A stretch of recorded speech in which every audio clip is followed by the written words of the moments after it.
ऋषि भृगु और माता लक्ष्मी का प्रसंग।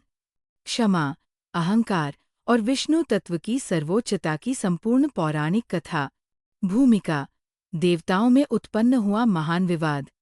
एक समय की बात है, देवताओं, ऋषियों और मुनियों के बीच ये प्रश्न उठ खड़ा हुआ कि त्रिदेव, ब्रह्मा, विष्णु और महेश में से कौन सर्वश्रेष्ठ है। यह विवाद केवल अहंकार का नहीं, बल्कि तत्वज्ञान का था।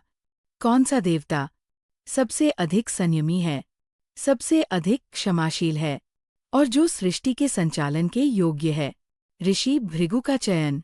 इस निर्णय के लिए देवताओं ने महर्षि भृगु को चुना, क्योंकि वे ब्रह्मा के मानस पुत्र थे, सप्तऋषियों में श्रेष्ठ माने जाते थे।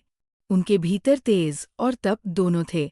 देवताओं ने कहा, हे महर्षि, आप तीनों देवों की परीक्षा लें और निष्पक्ष निर्णय दें।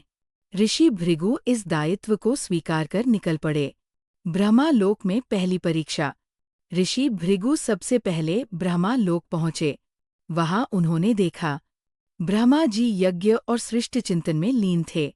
ऋषि भृगु ने जानबूझकर न प्रणाम किया, न सम्मान दिखाया।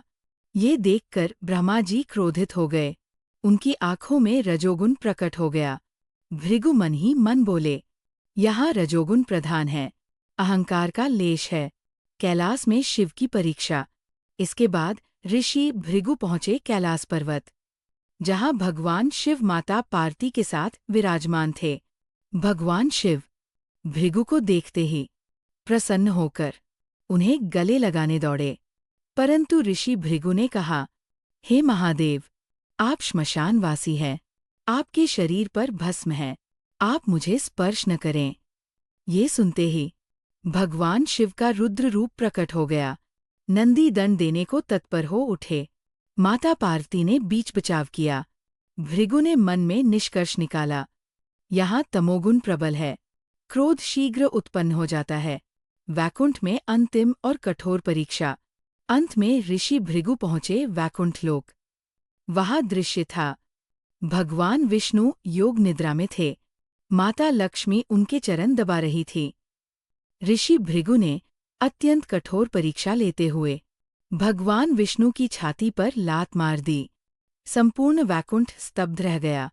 भगवान विष्णु की अद्भुत क्षमा।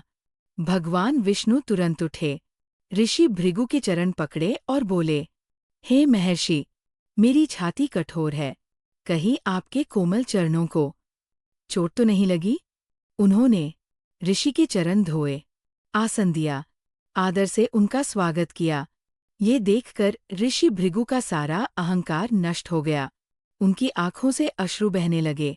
माता लक्ष्मी का दुख और श्राप।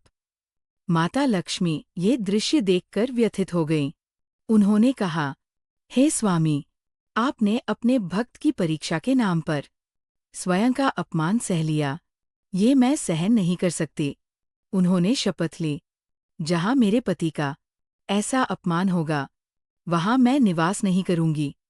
और माता लक्ष्मी वैकुंठ छोड़कर पृथ्वी पर चली गईं। लक्ष्मी का पृथ्वी पर अवतरण। माता लक्ष्मी ने पृथ्वी पर पद्मावती रूप में राजा आकाशराज के घर जन्म लिया। भगवान विष्णु ने वेंकटेश्वर, बालाजी रूप में पृथ्वी पर अवतार लिया और पद्मावती से विवाह किया। आज भी तिरुपति बालाजी मंदिर में विष्णु और लक्ष्मी का ये प्रसंग ऋण, दान और भक्ति से जुड़ा है। ऋषि भृगु का अंतिम निर्णय।